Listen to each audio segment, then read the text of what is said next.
Bonjour à tous, alors vous connaissez tous les fameuses Jaguar, mais savez-vous qu'elles ont commencé tout simplement par des motos?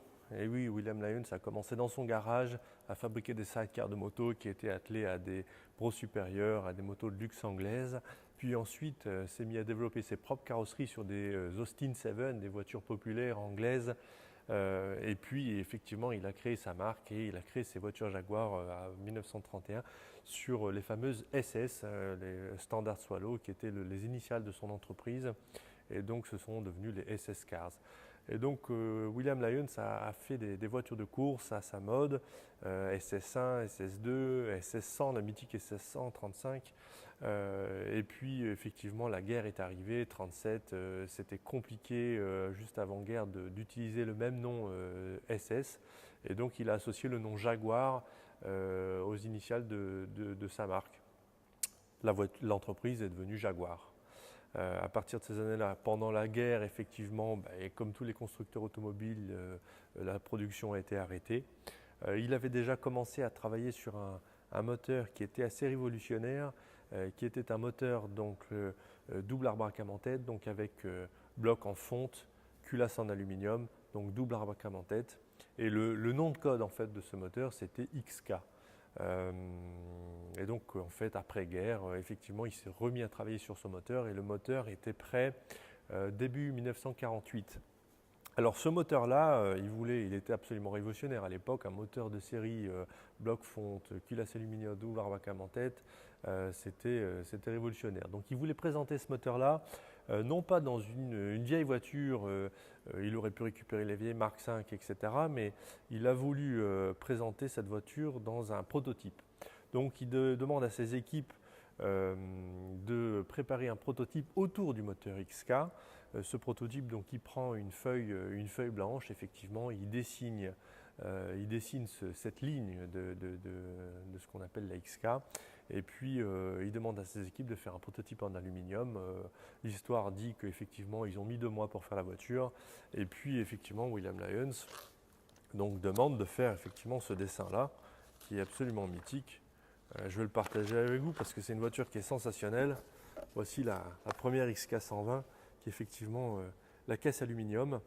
Et donc pourquoi XK120? Tout simplement XK c'est donc le nom du moteur, 120 la vitesse maximum de l'auto en miles par heure, XK120. La voiture est présentée au Salon de Londres à Earlscourt en 1948 et c'est vraiment un succès en fait commercial inattendu.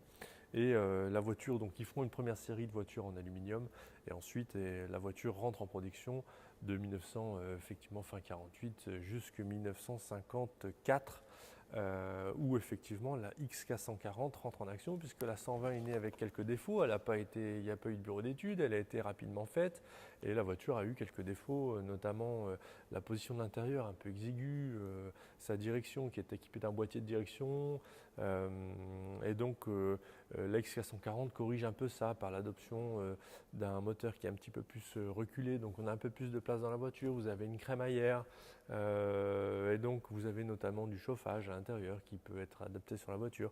La voiture est plus moderne et corrige les défauts de la 120, on la reconnaît principalement à l'avant par ses pare-chocs avant-arrière qui étaient dus aux normes effectivement américaines. Marché principal, hein, toutes les Jaguars de ces époques-là, hein, 85%, je ne connais pas le chiffre exact, mais partaient aux États-Unis. Et c'est vrai que donc la Jaguar XK120 est sortie dans ce design-là, c'est-à-dire cette ligne très épurée avec les spats que l'on peut apercevoir ici, et puis effectivement le roadster pur. Et donc c'est vraiment comme ça que la Jaguar XK est née. La Jaguar XK140 corrige les défauts, mais ce qui m'amusait, c'était de retrouver effectivement une XK140 qui corrige les défauts tout en ayant le look original de la 120 sortie d'époque. Et c'est le cas de cette 140.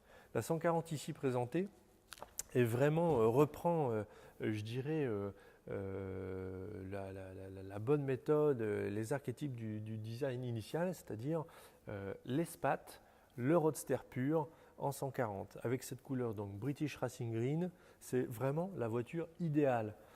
C'est une voiture que j'aime beaucoup parce qu'elle a été aussi améliorée, elle permet de rouler. Vous avez notamment l'adoption de freins à disque à l'avant, Vous avez un pont arrière donc autobloquant avec un différentiel long donc qui vous permet vraiment de rouler sur l'autoroute et de baisser, je dirais, la vitesse de rotation du moteur. Vous avez une boîte close ratio, la boîte MOS. Alors on entend tout et n'importe quoi sur les boîtes MOS, c'est dur, c'est archaïque, etc. C'est une boîte qui est déjà d'une robustesse extraordinaire, qui est surtout un petit peu lente, mais qui est très précise. Il suffit de bien décomposer et on passe les vitesses sans aucun problème. Alors évidemment, quand les boîtes ont 40 ans, qu'elles n'ont jamais été révisées, qu'elles ont du jeu partout et qu'on se trompe de vitesse en passant, évidemment c'est compliqué. Cette voiture-là, toute la mécanique vraiment a été restaurée. Et la boîte de vitesse, je vous jure, clac, clac, clac, clac. On passe les vitesses sans aucun problème. C'est une voiture où je dirais toute la mécanique, le moteur, la culasse est complètement neuve, a été revue par un spécialiste qui s'appelle Guy Broad. Tout le train avant, les cylindres blocs étaient revus, les freins à disque. C'est une voiture, quand vous roulez, vous n'avez pas de jeu, pas de lang-lang, pas de bruit bizarre. Vous avez un ressenti de conduite qui est vraiment superbe. Et cette voiture, donc, elle a donc les freins à disque à l'avant qui sont vraiment on va dire une amélioration de la XK120. C'est vrai que c'est un petit peu le reproche de ces autos-là, c'est le freinage. Alors là, vous avez une auto qui freine impeccable, hein, même il faut faire attention. L'autre reproche également sur les XK sont cette fameuse banquette. Là, je suis assis dans un fauteuil, vous voyez, je suis bien calé en latéral. Mais c'est vrai que dans la 120 ou la 140, vous avez cette grande banquette et on a tendance dans les virages à aller sur le siège de son voisin. Donc, ce qui m'a plu dans cette auto également, c'est qu'elle a effectivement deux baquets qui permettent d'être bien calé dans la voiture. Donc en fait, en synthèse, cette voiture, elle résume le meilleur de tout, c'est-à-dire que vous avez le look d'origine de la voiture un peu avant-guerre avec cette robe arrière, avec ses spattes, les roues carénées, surtout les roues carénées, c'est important, je sais que tout le monde veut des roues à rayons, etc. Non, il faut une XK avec des roues carénées, avec des spats, c'est comme ça que ça doit se faire, c'est comme ça qu'elle est sortie. Vous avez les baquets, vous avez un pont long, vous avez de la boîte close ratio, vous avez les freins à disque, vous avez un moteur qui a été complètement refait, vous avez un passage au sans-plomb, une grosse culasse avec des roues soupapes, vous avez un allumage électronique, vous avez un ventilateur électrique additionnel. C'est une voiture qui fonctionne parfaitement, il n'y a rien à faire, vous tournez la clé, vous partez dans le sud de la France avec. C'est une voiture que vraiment je recommande. C'est un rapport qualité-prix qui est inégalable aujourd'hui à ce prix-là. Avoir une auto comme ça, c'est extraordinaire.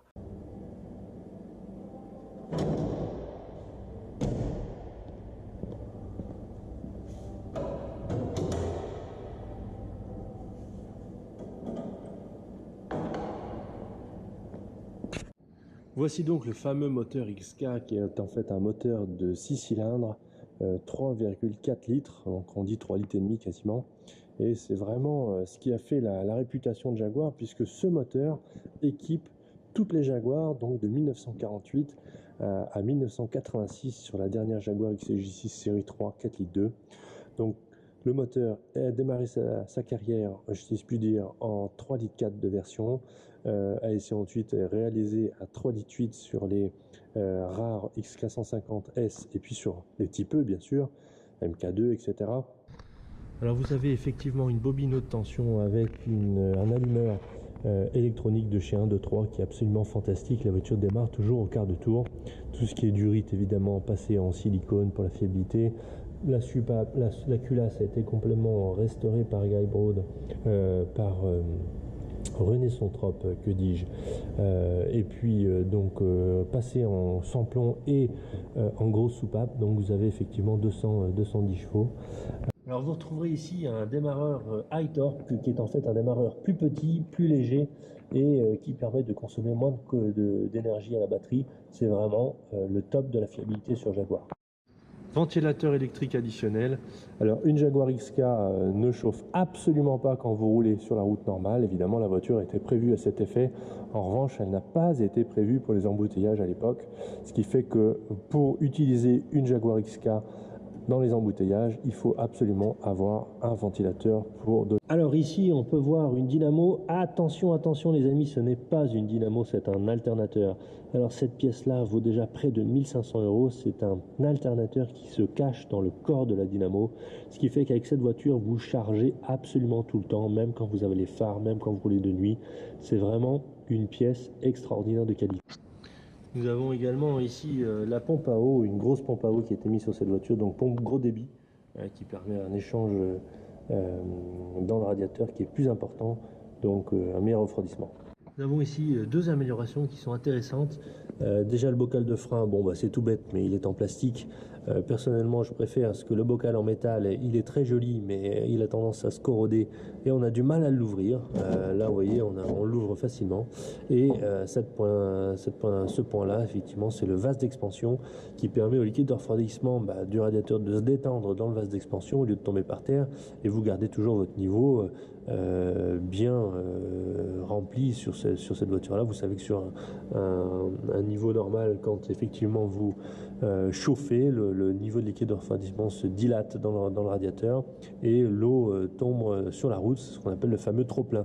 Et bien, ce vase d'expansion permet au liquide de refroidissement, au niveau de liquide de refroidissement, de se détendre, de se dilater, et ça évite de tomber par terre. Vous avez toujours un trop-plein, mais il n'y a plus besoin, il n'y a plus rien qui coule avec ce système-là. C'est vraiment un point d'amélioration qui est génial. Alors ces phares-là, vous voyez, ce sont des Lucas Le Mans. Alors ce sont des phares qui sont très très rares. Les collectionneurs seront d'accord avec moi. Il ne faut absolument pas les remplacer et les garder. C'est extrêmement rare de pouvoir trouver cette pièce-là. C'est magnifique.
bâchée, donc on a son cover, elle est stationnée, elle a été voir toute la nuit, pas de problème, c'est détente.